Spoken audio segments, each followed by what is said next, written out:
All right, guys, you want a bigger opportunity? Then call people that have multiple properties to sell.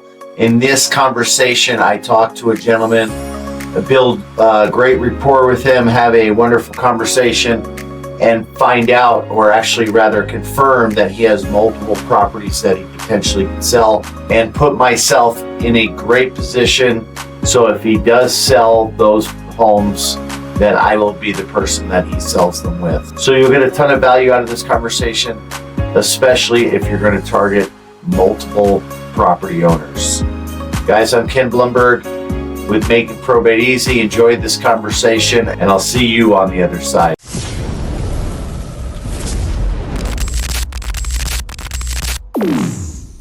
Hello? Yeah, hi, is this George? Yeah, who's calling? Oh yeah, hi George. My name is Ken Blumberg.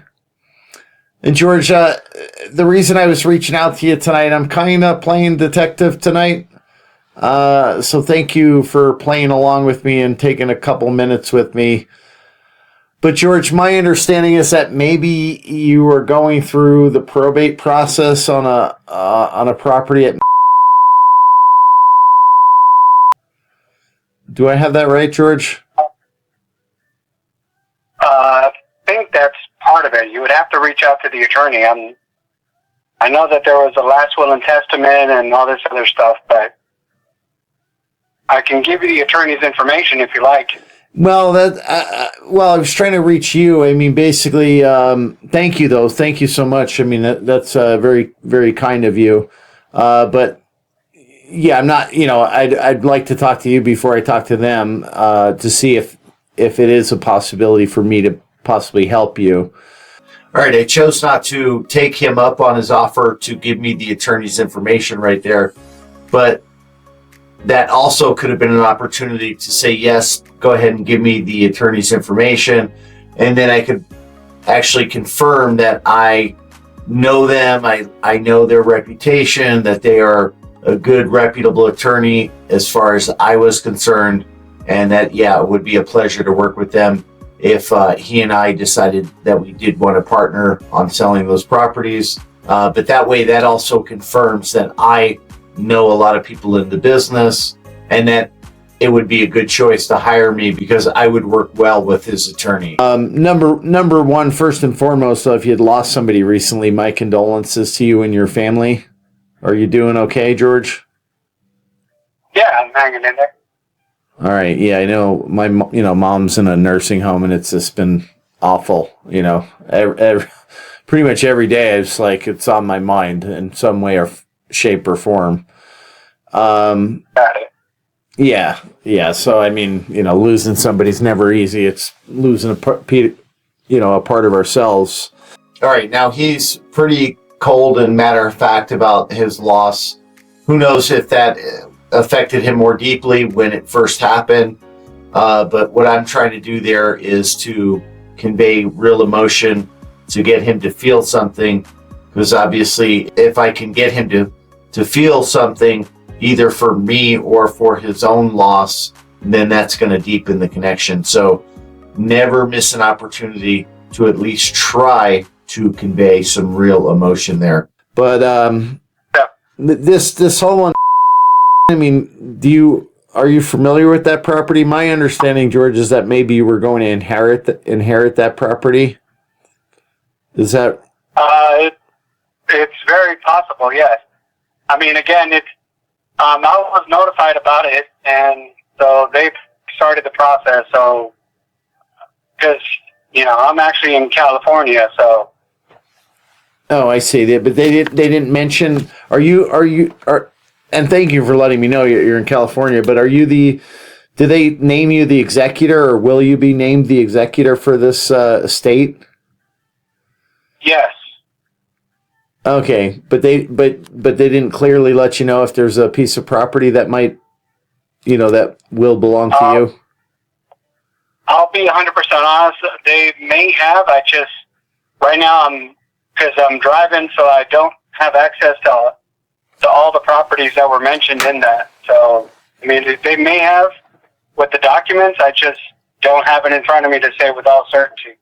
Oh, I see. Okay, so there might be numerous properties, and that's why you're not sure which address. Correct. Oh, I see. Okay, that makes more sense, because I was going to say, I mean, one of the things that are really important is that you secure the properties, basically get insurance and turn on the lights Right. to make sure that no one's breaking into these properties. And then if you are going to end up selling the property, then you probably want to, figure out how you're going to get furniture removed and then cars sold, tools Right. removed. Well, I mean, I know that the house, that the properties are rented out, so that's still in place. So as far as break-ins and all that stuff, I don't really think I need to worry much about it, because from my understanding, my mom had rented it out mainly to vets and law enforcement, just because that's who she's more comfortable with. So Yeah, okay, perfect. Well, that's good. I mean, yeah, that does eliminate one issue, obviously. Unlikely that the homes are going to get broken into if they're rented, especially to good tenants like that. All right, so just like I say on every call when I introduce myself, I say I'm playing detective, and there you go. There is me playing detective, finding out exactly what's going on, finding out that he potentially has inherited these homes. He just doesn't know the addresses offhand, and then immediately I start figuring out what's going on with the properties. Are they vacant? Are they prone to getting broken into? And then I'm advising him that he wants to have lights on, have insurance, make sure those properties are safe and secure and sound, letting him know that I'm looking out for his best interests already. After I add value to the conversation, then we move on once I find out those homes are rented. If your mom sounds like she exercised some good judgment.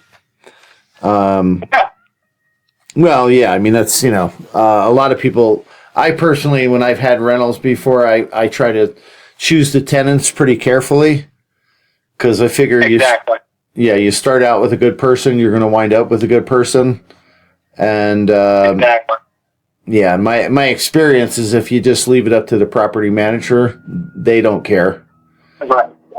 Yeah. Right. So it sounds like your mom took a little bit more care, and that's nice to hear, and that probably eliminates some problems for you. Now, I find out a little bit later in the conversation that his relationship was somewhat strained with his mother, but I don't know that. And regardless, I try to give compliments, right? He hasn't really told me much about his mother, but once he gives me a little bit of an inclination about who she was and about the care she took while renting these properties, I definitely want to confirm and give her compliments, which is going to make him feel better about the situation, and me knowing that I'm an agreeable, complimentary person. Right. But are you, so, one of the things I could help you too with is, talking to the tenants and kind of letting them know, communicating with you through them.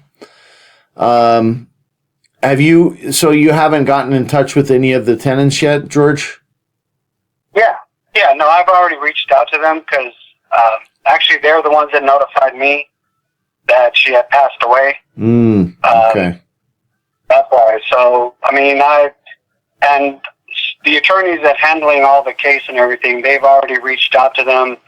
As of right now, I'm not thinking about selling anything, because again, I haven't gone to the property, within the last year or so.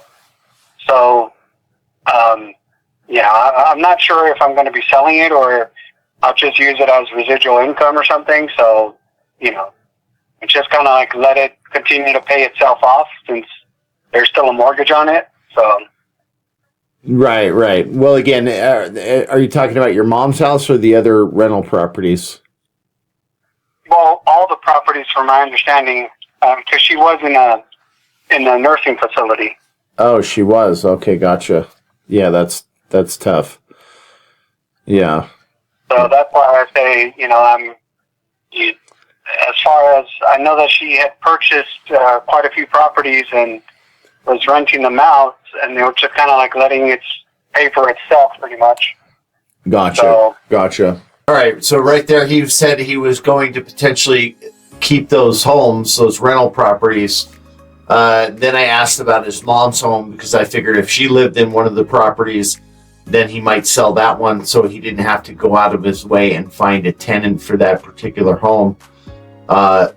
Turns out that she was in a nursing home, so every property that he's potentially inheriting has a tenant in it already, which obviously makes it simpler to go ahead and continue to keep those properties rented. But this is all part of the detective work that you need to do once you start talking to somebody. Now, this is not an ideal lead because he's thinking about keeping those properties, but I also know that if I stay in touch with him long enough and I'm the go-to resource, that eventually he is probably going to want to sell these properties as tenants cause problems, as people move out, and as he just decides it's not even worth his time, and he just is able to get the equity out of these properties.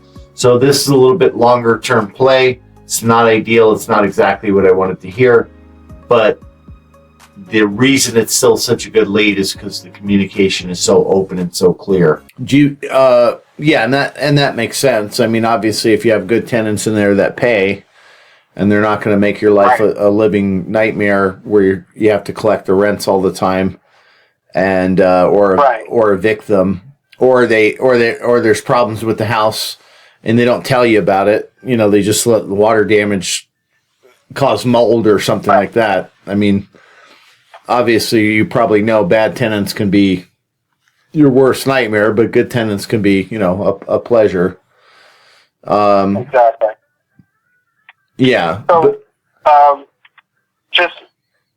what exactly is it that you do, or do you buy probate properties, or? I'm a realtor and an investor, so typically I don't really choose if I buy them or if I help people sell them or if I help them get them rented. I just kind of try to find out whatever they need and then proceed after that. And then I offer all these ancillary services, again, like getting them a cash advance while they're waiting for the probate court, or helping them clean out the properties, or helping them get their cars or motorcycles and tools and jewelry sold, because typically those are all the things that need to be done in addition to, say, repairs. But as far as, do I buy it or do I help them get it listed? Really just depends on the condition of the property and what they're trying to accomplish.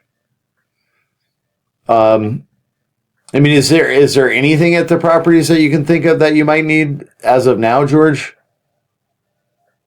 As of right now, no. No. Oh, you are awesome. Okay. I mean, no problem. Have a good one. Yeah, since you're not really quite sure, I mean, it sounds like maybe you are going to keep these properties, but would it be possible if I followed up with you maybe in a couple of months and then maybe you've given it more thought? Sure. Okay. I mean, the one thing I would say, hey, again, if you have great tenants and you're making your mortgage, then fantastic. I mean, I would just say, but if you're upside down, then you might want to reconsider, because that way, if you're upside down and you're making less than what's owed, then if you do have vacancies or have issues, then typically you're going to have to come out of pocket. Exactly. Yeah, and that's something, some people don't mind, but that's not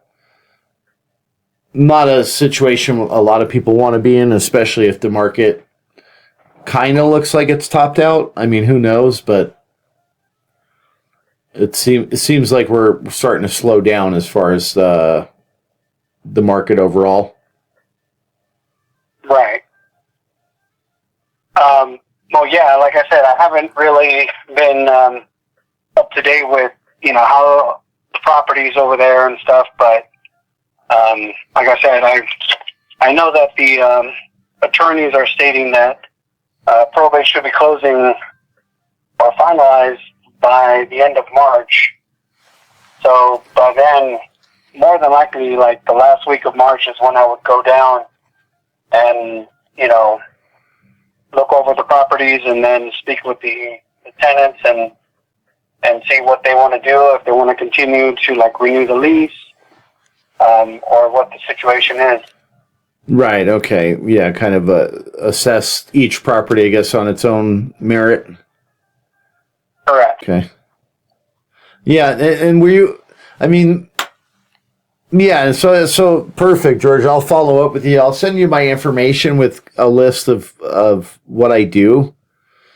Sure. That way you have it. If you ever need me, then you'll have a list of all the services I offer. Yeah, no problem. Yeah, I appreciate that. Yeah, it's I mean, so may I ask, were you and your mom close, or had you guys had a little separation between you guys?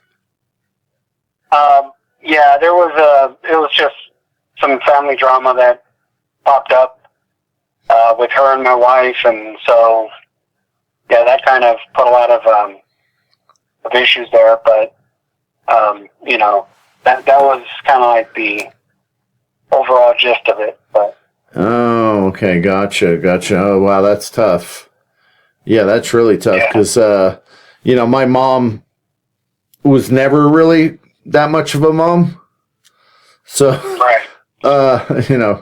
I hate to say that, but she really wasn't. I mean, she was like kind of like beautiful physically, was a model and did some acting and stuff, California girl, but really just never got her act together. Got it. Just a wild dreamer who never put it together. So it's not like she would come in between me or my girlfriend, but it's like, that's a shame if you had a good relationship with her, but then for whatever reason, the wife and she couldn't make it work. I mean, that's really sad, actually. Right. Yeah, I mean, yeah, because you figure like that would just be the easiest thing in the world to do, just to get along, just for your sake. Exactly. But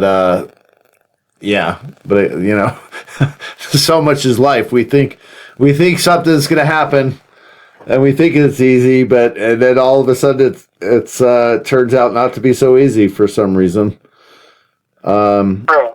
Yeah. So my condolences to you Thank on you, I that, appreciate and her passing. I'm sure there's got to be some real mixed emotions. Yeah, Okay. but obviously the wife, comes first. I mean, that's your life now. So, Right. yeah. But all right, George. But like I said, yeah. Hey, thank you for sharing with me. I'll send you, like I said, that list of the information about what I do, and I'll plan on following back up with you. I mean, have you ever lived here in Nevada? I did at one point. It was several years back. But that's where I kind of met my wife.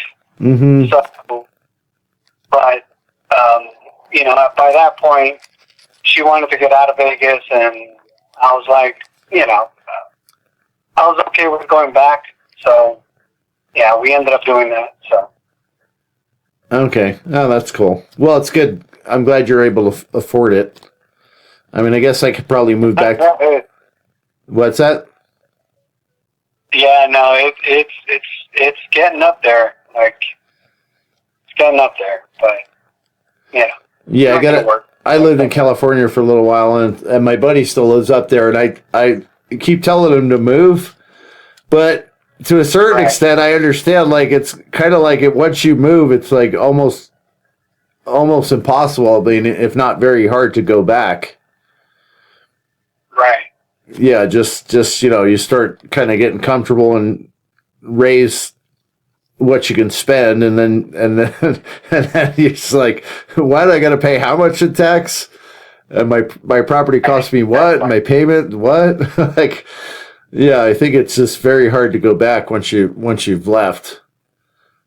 I mean, I loved California. I lived in the Bay Area, and I surfed, and it was a beautiful experience in many ways. But yeah, I just can't really wrap my mind around it now. Right. So, all right, George. So, yeah. Any questions for me before we jump off? No, I guess I'll just, like I said, once I know what's going to happen, then I'll just wait to hear from you, and we'll take it from there. Okay, perfect. If you do me a favor, George, just let me know that you got the text when I send it to you. Let me take a look. No, I didn't actually send it yet. I'll send it in like couple minutes. And then... I'll respond. Gotcha. And one last question before we jump off. I mean, if and oh, by the way, I'll send you my Zillow reviews too. I have 233 Zillow reviews. Vast majority of 5 stars. I mean, some are less, but most are pretty darn good. I mean, if you ended up selling, would you consider using me, George, to let me help you? Yeah. Okay, I really appreciate that. Yeah, you seem like a really, really quality guy, and yeah. And again, my condolences. But I'd love to, make your life easier if you do decide to help to sell and basically take all the rest of the work off your hands. Perfect. I appreciate it. Yeah. I'll wait for your text, and we'll take it from there. All right, George. All right. Hey, thanks again. Have an amazing night, and I appreciate you. Thank you. Likewise. I'll send that text out right now. Will do. Okay. All right. Bye-bye. Okay. Good night. All right, guys, there you have it. So that's a genuine connection right there. That is not perfect, not ideal, exactly the way I would prefer it. Obviously, I would have liked for him to tell me that he was going to sell all of the properties, which does happen, and that's amazing to hear. But this is a lead that's good enough to follow up with. It might turn into a deal, it might not. So I want to spend a limited amount of time following up on this lead. But that's the real deal. Role play is great, but that's what it is. It's role play. This is the real deal. This is me getting down into the nitty gritty and actually picking up the phone and making connections. And if you do that on a consistent basis, you are going to win. So hopefully this inspires you to take action. If you want to partner with me and you want to find out how I can help you, send me a text or an email. All my contact information will be in the description below, and we can set up a 15-minute Zoom conversation and see if we're a good fit to work with one another. But until then, go ahead and like this video, subscribe to my channel, and get into massive action. Thanks for watching. This has been Ken Blumberg with Making Probate Easy, and I'll see you on the next video.